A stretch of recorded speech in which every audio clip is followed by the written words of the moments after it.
All right. Hello, Elaine. How are you today? I'm great, thanks, Tam. How are you? Very well. We're recording this podcast a little bit differently today. We're in separate studios. We are. I was just thinking I feel a bit naked. I've not got my headphones on. I've not got my big mic, and I'm not looking at your beautiful face to face. No, that's a bit. I'll take that as a compliment, though. I'm actually missing my on-air signs tomorrow. Yeah, next time. Well, we've got a bit of I guess another topic that's close to both our hearts today that I think we've both been quite focused on over our career. Yes, I'm super excited again, as always. Yeah, look, I think that definitely close to our heart, myself in particular. Obviously, it was interesting when I had come initially on board with you, but it's around the culture in a business and how important it is. And yeah, I think our listeners will probably enjoy this just as much. Well, hopefully. So this is something that I know from very early days. I think coming from the Ray White corporate office, it was something that was talked about a lot. Um, I'm not sort of sure exactly where it all started, but I'm assuming it's there for me. And just I guess it's the culture of a business is how it feels when someone external comes into the business. It's like if they come into your reception, for instance, and how they're greeted. It's how staff feel when they come to work. It's how they feel when they have an issue and they need to come and talk to you. It's whether they're feeling they're in a safe environment. I don't necessarily mean from a physical point of view. I mean, safe to voice their opinion or be heard, etc. So I think culture is such a vital part of every business, and every business has a culture. It's just what type of culture it is, and I think as a business owner or a business manager, it's about thinking about what sort of culture you want and then working on creating that. I completely agree with you. And I think if you want long-term jeopardy from your staff, and I think the pivotal moment for me to experience and understand this truly was when I joined your team at Ray White Croydon, and coming from a very poorly, well, a terrible culture inside a business. It was quite overwhelming to see and notice the change. And I think sometimes people, sometimes the grass isn't always greener on the other side, but then sometimes it certainly can be. And culture, that was a huge change for me when I joined yourself and the Ray White Croydon team, coming from a business there. It was pretty much fit in or F off kind of mentality. Is that really, can It you, was 100%. That's how we were spoken to, and it was deliver on your listings, and if you don't, you can pretty much. And it was that language, and it was quite intimidating. But day in day out, when that's how you are spoken to from a leader in a business, it really chips away at you and brings you right down to the point where you resent going to work. And for me, obviously now being a leader in a business and being working and in charge of output of your staff, I think you're never going to have success in a business if you treat your staff the way that we were treated. And it blew can I my. ask, well, I know the answer to this, but do you think, um, obviously that this was within the real estate industry, and do you think it was a bit of an old fashioned culture? It was quite a blokey culture from what I understand. Oh, Not 100%. necessarily that all guys are like that. It was just that was sort of an old fashioned kind of culture from what I can understand from what you've told me. Oh, definitely. It was very old school. It was, let's be honest, the real estate industry has been for many years a male dominated field. It was a male leader. And yes, I think there was probably maybe 5 women and the rest were men in, about 20. So definitely male dominated. But I don't know. I don't think the men really enjoyed it either, to be No. honest. But how are you going to get results when you're really speaking so poorly to your staff and inappropriately in today's society. I mean, gosh, how long ago was that? That was 13 years ago, but 13 years, I think at that stage you should be speaking and respecting your staff and nurturing them and really speaking appropriately, leading by example. There was none of that. And I felt, I don't know, it was awful. I'd get up and I'd hate going to work, didn't want to go to work. It was, I think it's probably one of the worst stages of my life I've been in. So, and you're at work, obviously, at least 8 hours a day for most of us when you're working full time, and to be in that sort of environment, it's got to bring you down on a personal note. It's not just while you're at work, but you're not going home feeling that great either. No, absolutely not. And then how do you get yourself out of that lull to go and present yourself for another job? Or, there's also self-worth. I think, obviously, if you're getting told and spoken to and everything's negative, how do you dust yourself off and go and present yourself and polish yourself, because you've got the capability and you deserve better to go and front up for an interview and say, right, which is what I did. But to get there, it took a while. But, then obviously I was absolutely blown away. I think in the first week, I think you'd given me a bunch of flowers and a thank you card. And I was just like, oh my gosh, what's this? Like, something that I would never in 4.5 years have ever received from this business where I was. And let's be honest, I worked my backside off and I built that business for them significantly with no reward. So when the decision was to come on board with you and I left, it was the most rewarding experience to go in there and hand in my resignation. And I've never looked back. If anything, I almost feel like going past them, because from there I was, I've been a team leader, head of department, BDM, director, and I almost feel like going past and giving them the bird. Not that I say that, but I'm far better off where I am today than I would have been in that business. So I've learned a lot and I've appreciated, and if anything, it's built me into a better leader, along with the guidance of yourself. And I think I've been able to really improve how I've connected with staff and made sure that no one ever feels the way that I felt. So I'd like to think that through my journey at Ray White, that, my staff have, reaped the rewards of, the terrible experience that I had. So absolutely. And it blew me away, I guess. I know I was always quite focused on culture, but it blew me away that there were sort of businesses that behaved like that, and leaders. But I guess, they probably haven't done much leadership training, and often those that don't do it are the ones that need it the most. But anyway, we thought we're sort of sharing that story because culture is something that if you've regularly had a good culture, you probably take it for granted a little bit. And I know when new people came into our business, those that sort of came were younger and maybe hadn't worked many other places, because we did recruit quite a few younger ones in sort of junior positions. They didn't really appreciate the culture that we had because they didn't really know any different. But I certainly found for more experienced staff, when they came from other agencies or other businesses, they were very appreciative of the environment and the culture, and they would, if anyone would ever make any sort of complaint, look, everything's not always perfect, but they'd say, oh gosh, you've got no idea what it's like working somewhere else. So they sort of kept the team without any requests or anything from us, they would educate the younger ones on what it's like potentially working in other places.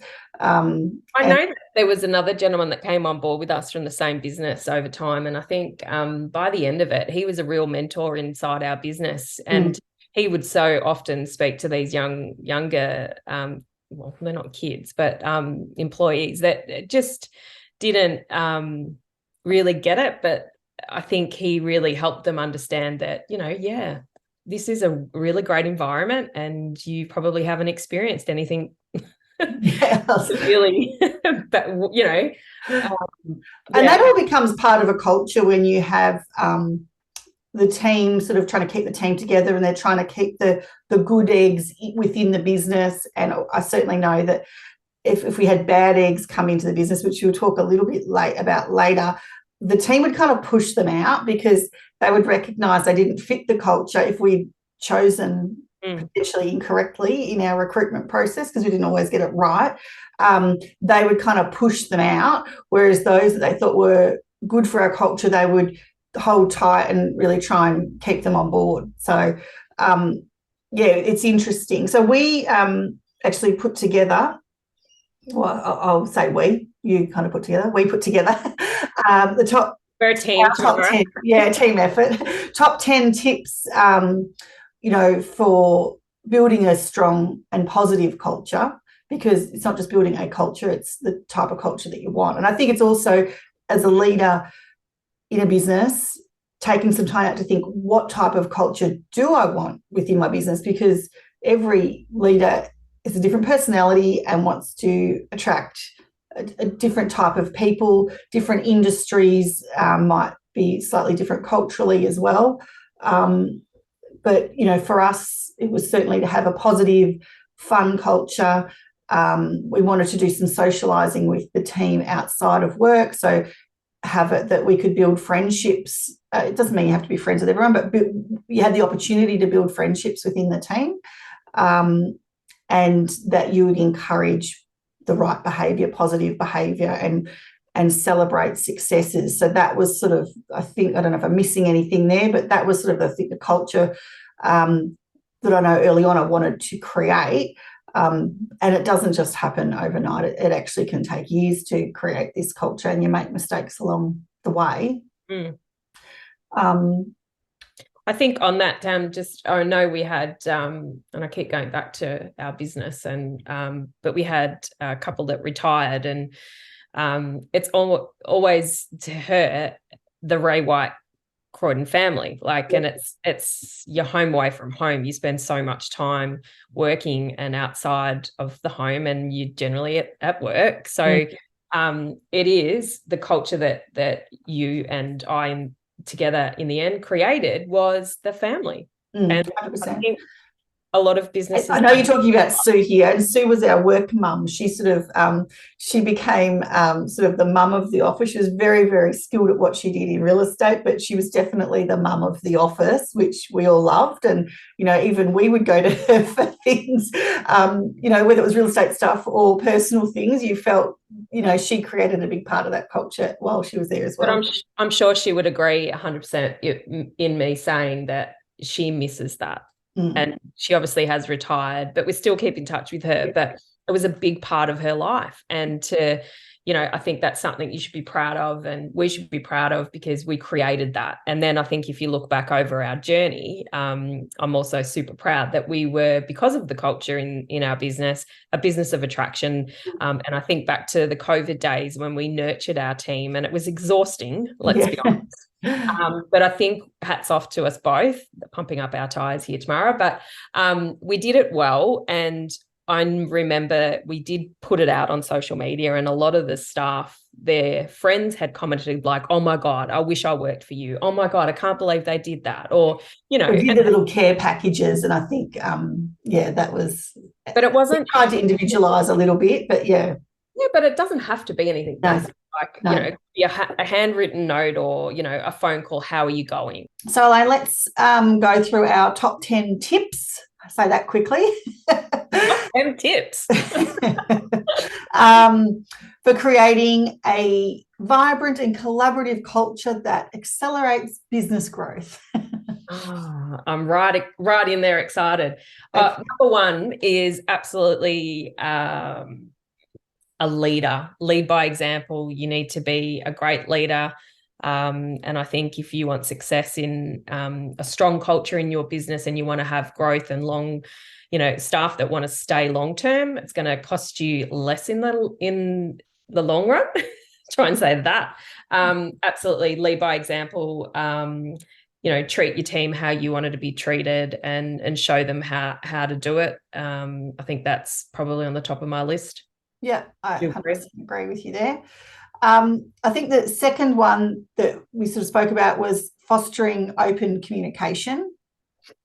And I think this isn't just a one-off thing. This is something that feeds right through your business. So making people feel comfortable talking to you about if there are issues and things like that, particularly work related, and just encourage that honest and open communication. I think that starts at the induction. I know induction is something we talk about a little bit in our boot camp. We talk about quite a bit. It's quite important just that you're setting the scene right for your culture from day one. So letting them know that they've got an issue, they can come and speak to you, and it's then how you talk to them when they do come to you with an issue, and actually listening to them, not speaking over them, not saying that they're wrong. And sometimes you might need to think a bit about, what the response might be. So this is one of my things that I learned along the way, is not always trying to have an answer for everyone straight away. So to maybe sort of say, look, I understand that's causing you some issues. Let me just come back to you on how we best deal with that. Or how, I'll speak to the person or whatever it might be. So encouraging that open communication, and then when they do communicate with you, how you then respond to that. And another one of your favourite sayings, which I've probably adopted as well, it's not what you say, it's how you say it. Would you say, Tamara? Yes, definitely. I'm a good learner. But no, absolutely. And I think the big one for me was, if someone makes a mistake, as an example, you want them to come and share that with you rather than, and feel open and comfortable to raise it. And we all make mistakes. We're all human. And I think we definitely in our induction, allowing them to understand that and then say, we are approachable, come and see us, because then we can fix it. If they don't and they're too scared, then they're just going to try and cover it up. And what was initially a small little issue has then obviously built. So completely agree. Yeah. So I think that's number 2. Number 3, recognizing and rewarding your staff. I think this is probably a big one, and it could be just the simplest of things. But I think if you get excited when your staff hit a target or a goal, or it might just be the simplest of wins that, and we would love doing this when we would get reviews, or, someone would call in the office and say, look, I just wanted to thank such and such for how they made them feel, like acknowledging that. And I think the staff get really excited, and, it makes them feel like, oh, it's worthwhile being in this team, and, I'm doing a really good job. So I think you have to, one, appreciate your staff. You're only ever as good as your team, and then really, make them feel like, well done, they've done a good job, and reward effort. It doesn't always have to hit a target, but if they're working hard, solidly trying, you need to acknowledge that, because if you don't, they will feel deflated. So I think celebrate the wins, and really acknowledge it publicly. And I think there might be some big targets that you have as well. Like there's definitely celebrating the small things along the way, but there may be some bigger things that you want to achieve that you might have some big rewards for. We've talked previously, if we hit a certain target in total commission for a month, we would take the team to Sydney. Now that was obviously a massive investment for us, but the energy it created within the business over probably a 6-month period, because it took us a little while to actually get to that goal, was great. And then you have to follow through. I think that's the other thing. I did have a boss once that he would tell you, if we do this, this will be the reward, or if you achieve this, this will be the reward. And then he never followed through. So that was quite deflating. So if you set some goals, make sure you've got them written down, what you actually agreed to, because sometimes it might not be something that happens straight away. It might be, and you forget exactly what you said you would do, but I can assure you they won't. No, they will not. So you want to be on top of that. But I also think too, realistic goals. So have some big pie in the sky kind of ones, but also have realistic ones, because there's no good in setting goals and targets if you're never going to meet them, and your team is not going to, survive. So 100%. And I think that's where, each year you reset the goals depending on the industry you're in. It might be somewhat relevant to the market at the time, and things like that. So they do need to be reset, on a regular basis. Number 4, encourage teamwork and collaboration. Again, this comes back a little bit to the communication side of things, but I think you would hope that people would hire for diversity in skill and personality, and everyone's going to have different amount of knowledge within your business. So you want to be able to share that knowledge around, and you want others to learn from it. So having a collaborative culture where it may be that you have an area physically where people can come together. I've seen, you have like a sort of a casual table where people can come together to work and collaborate. So it might be something like that. Often in our boardroom, we tried to make it fairly have a positive vibe in there that people could come and work in that area if they needed to. So I think it's just having a space for that collaborative culture, and then also encouraging it. And even then, when you have a new team member come on, doesn't need to be up to one person to train them. I know for us, we'd say, okay, well, these are the 10 things we need to train them on. And this is the person best at that. This is the person best at, say, condition reports. This person's great with the technology. This person's great with their letter writing. So you would share that, that you'd collaborate with helping with that training of that person to make sure that they got the best skills that the business had to offer in each area. So I think that worked really well. And also our planning days, which again, we talk about a lot in our boot camp, but the planning days are a great way to collaborate and encourage that sort of interaction. No, I completely agree. And I think it allows staff to get to know each other a bit better. And I think for us, we had so many different departments, and, the sales team would interact well with, some of the property managers, but normally in a day-to-day environment, they wouldn't really see each other as much. So I think that really, connected them and allowed them to do that bonding, which is important.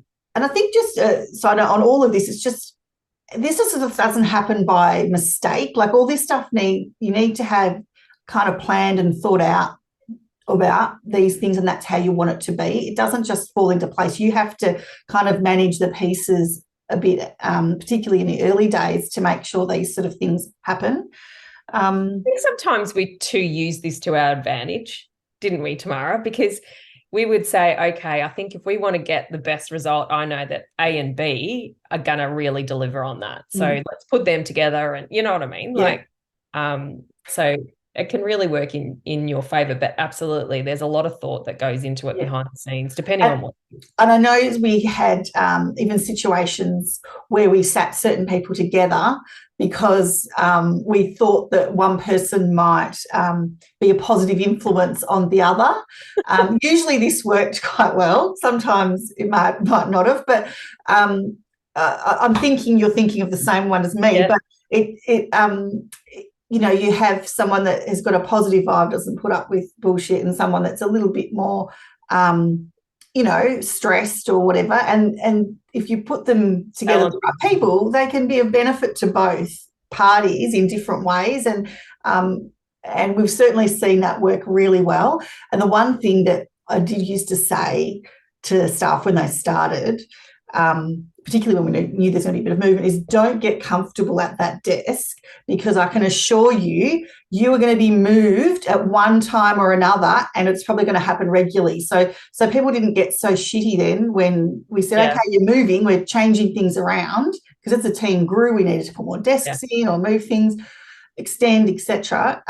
So if they knew from the start that they're going to have to move, they were more accepting of it. And that's just setting yourself up for success. And with that induction, again, which we cover a lot in the boot camp, it's just such an important part of the culture, is getting it set up from the start. Yeah. So moving on. Yes, number 5, provide growth opportunities for your staff. I think this is really important because it's very difficult to find good quality staff. So I guess when you come across them, you might meet them when they're in their early 20s, but ideally you want to work with them and grow with them, and you want to hold on to good staff, because the cost to replace staff nowadays is astronomical. So understanding who they are and what they're about, and I think there's many ways of doing this, but one that we did in particular was we would obviously get them to fill out a survey and understand where they want to go and what they'd like to achieve, and then obviously let them know at the start that just because you come in as a leasing consultant doesn't mean you have to stay there. You know, we would like to, you know, provide and work with you and allow you opportunities to go through the business. And, you know, I think, you know, Tracy, I think as an example, started on reception, and in the end she was, you know, one of the most vital and important people in our staff, in our business. So, you know, understanding and assisting them if there are courses that they want to do, and upskilling them and work with them so that, you know, they enjoy what they do. They're growing as a person personally and professionally inside your business. I think, you know, look at opportunities for them to do training courses inside. I mean, we were part of a massive network, which was great, but really promote and push and encourage that growth. And if it's outside of the network as well, you know, it might be courses, and we would quite often talk to them, and sometimes we would fund the training that or they share the funding. Yeah. Share it, yeah. And I think that again, it's a respect thing. So I think that's really important to keep staff happy, healthy, and, you know, growing in your business. Yeah, 100%, definitely. The sixth one that we've got there is embracing diversity and inclusion, and that everyone is welcome. And I think different areas have different cultures and different vibes to them. You know, Croydon is very different to, say, St Kilda, for instance. But I think you have to embrace everyone. We had different cultures in terms of nationalities, and we would embrace their culture, their food. One of our ladies, Mary, is Chinese, and she would often bring in dumplings, and everyone would get so excited. We would, you know, do Happy New Year for Chinese New Year sometime. I think we did up the window one year. But we sort of recognised the culture that people were from. And as long as everyone fitted in with the business culture, and that was different to their own culture as such, you know, everyone was embraced.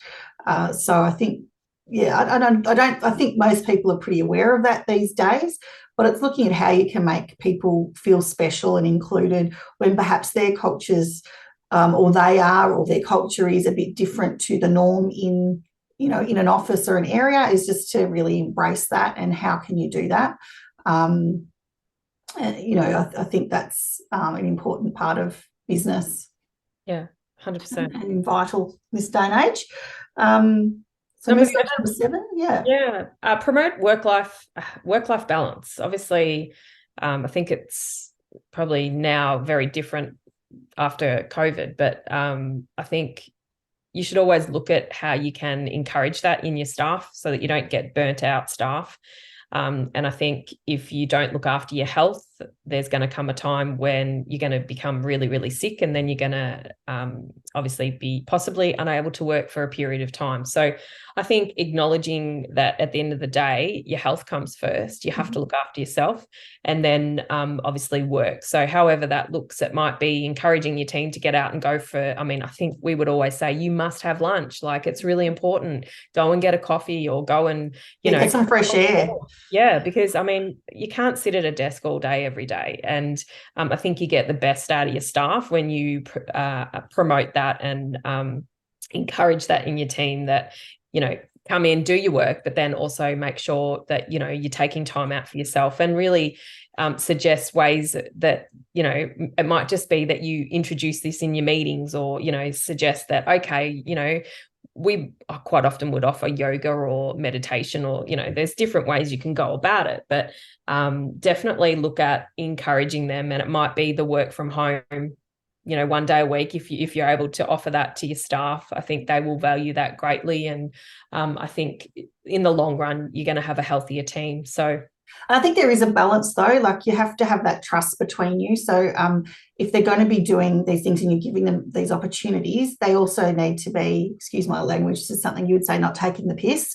Yeah. So,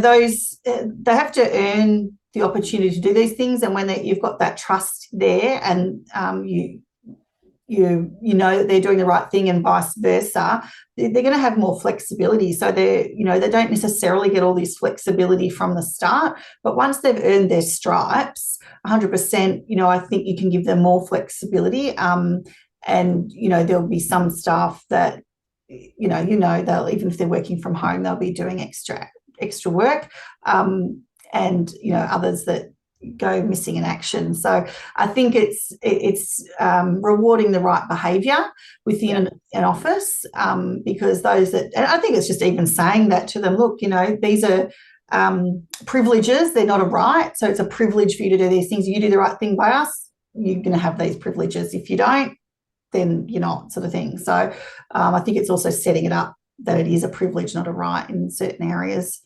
And I think you'll know pretty quickly. Well, we were able to over the years, but mostly they did the right thing. And I completely agree. It's a privilege. It's not a right. So, yeah. And then I think the next thing we want to talk about, number 8, was having fun, making work. I mean, obviously there's going to be times when it's, you're working really hard and long hours, etc. But, also making it fun and a positive experience coming to work. And doing different activities and coming up with different ideas.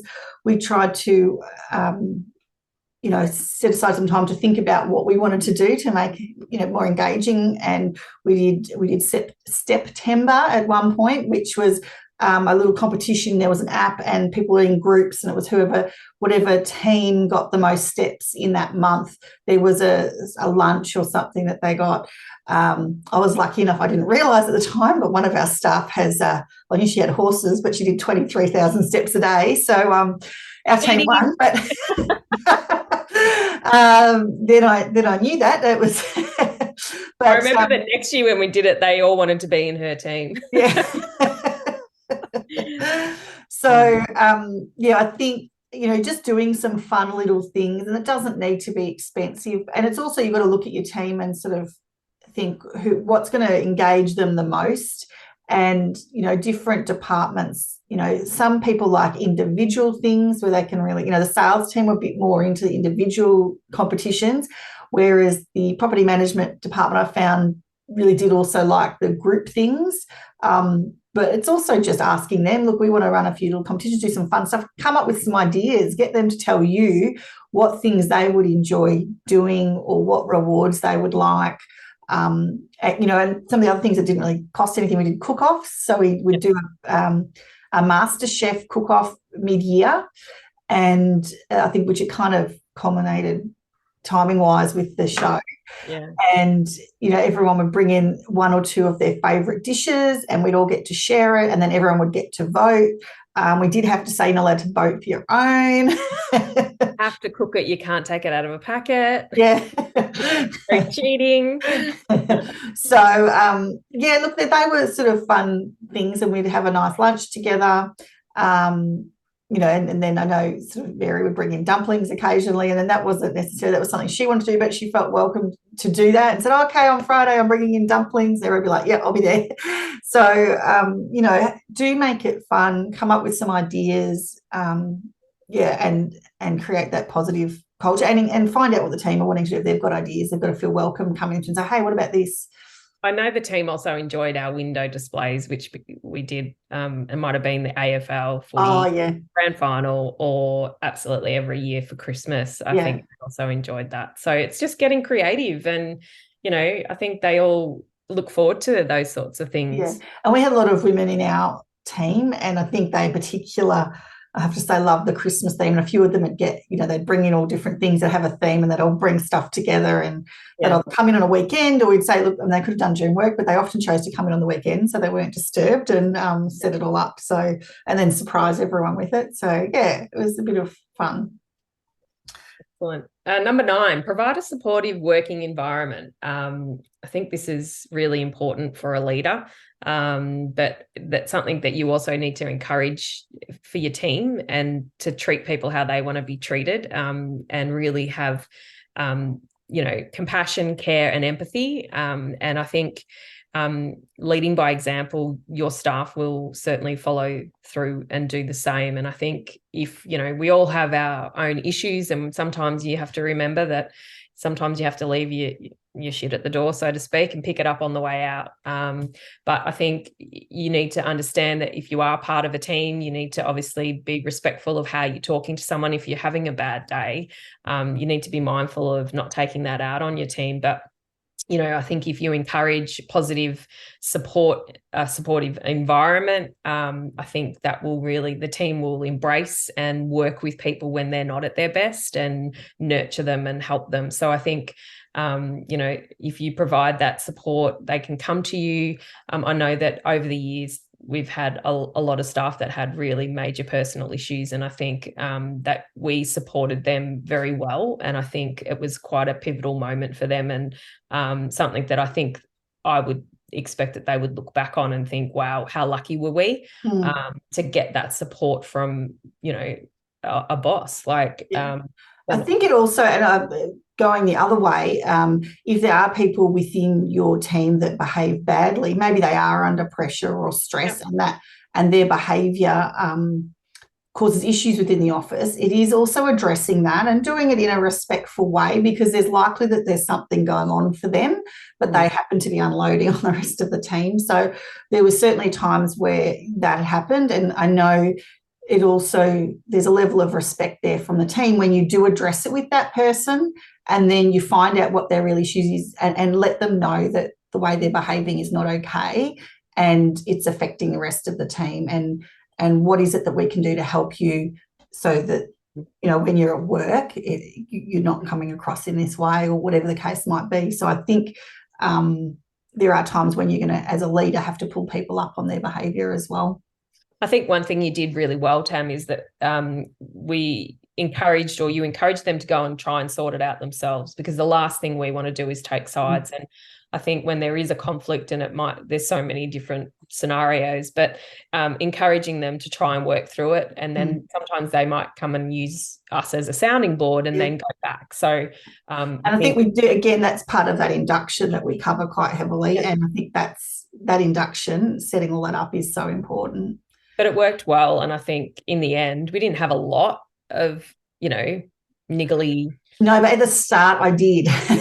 So that's we ironed those out. Yeah. So, and I think that's the thing to know. You learn from your mistakes. Well, hopefully you learn from your mistakes as a leader, and then your induction grows and grows, so that you then said toward the end we really had, or from middle to end, we really had minimal issues, but that wasn't by accident. It was very well planned out. And I think one thing that's really I've learned as well, and you mentioned it earlier, is it's okay to just say, look, I'm just going to have a think about it, because when you think in the heat of the moment, you can probably lose your cool and not handle situations very well. So I'm pretty sure I've had a few of those. Haven't we all? We all learn from our mistakes. Hopefully. Yeah, definitely digesting it, thinking about it, and sleeping on it, because sometimes the next day, you might think completely differently. But definitely a supportive environment. Number 10, last one, Tam. Yes, look, regularly seeking feedback from your employees on how to improve the environment, but not just the environment. I think, processes, because that all, if processes are going smoothly and all those sort of things, that all does help improve the culture, because it's a more efficient environment. So we did that in a number of ways. Surveys, we had an ideas box at one point, our planning days, so there was a lot of ways for people to provide ideas, and even in our meetings. And, some we would take on board, some we wouldn't. And, the way we would do this at our planning days was quite specific. So, again, an important part of the culture we're actually having those planning days 1 or 2 times a year. So that all is around the communication and letting them know that their ideas are valued. And often when you get people from other businesses too, they might have done things, well, they probably did things differently, and there might be some great ideas that you bring across from another business. Now, whether that's another industry or another, in our scenario, if it was another real estate agency, but in the end, I found that, you know, we had the best ideas coming into our business, and we would always look at improving our processes to make our team more efficient, you know, so that they weren't necessarily working such long hours. It was more cost effective because we weren't losing staff because they were having to work really long hours because of inefficient processes and complaints and all the rest of it. So really listening to your team and their ideas, both around culture and other things, I think is really important. So I think that sort of covers off on our, you know, our ideas, our top 10 ideas for a great culture. So much content. Yeah, so much content. Now, some of you might be interested. You may know we run an 8-week boot camp. We've runs at different times through the year. So there's a wait list for that boot camp while we're not leading up to the launch. So if you're interested in, you know, the stuff that we're talking about and getting a bit more of the how to do these things, register on our wait list. So you go to businessbydesign.net.au/bootcamp. And there is a little box you can fill in and you go on our wait list. When we open the doors, we will let you know to sign up for that boot camp. Or if you just want to have a chat to us about it, you know, you're welcome to reach out to us. Just go to our website. All our details are on there. So businessbydesign.net.au. Smashed it, Tam. Well done. We hope that you have a fabulous day. Thank you for listening. And we will no doubt see you, hear you, be with you, none of that, some of that, next week. Excellent. Great to be with you, and thanks to our listeners, and yes, have a great day. Thanks, Tam. Thank you. Bye. Thank you for tuning in to the Her Business by Design podcast. We appreciate your support and we hope you enjoyed this episode. If you did, we would be grateful if you could take a moment to leave a review on Apple Podcast and Spotify and share this episode with others who might find it valuable. To access our free customer journey checklist or sign up for our free 3-day webinar on how to organically grow your business by creating an awesome customer journey, simply visit our website businessbydesign.net.au and follow the links. We also value your input. If you have any suggestions for future episode topics, please leave a comment, send us an email at hello@businessbydesign.net.au or connect with us on Facebook, Instagram or LinkedIn. Thank you again for joining us today. We're Elaine and Tamara, and we can't wait to have you back for our next episode.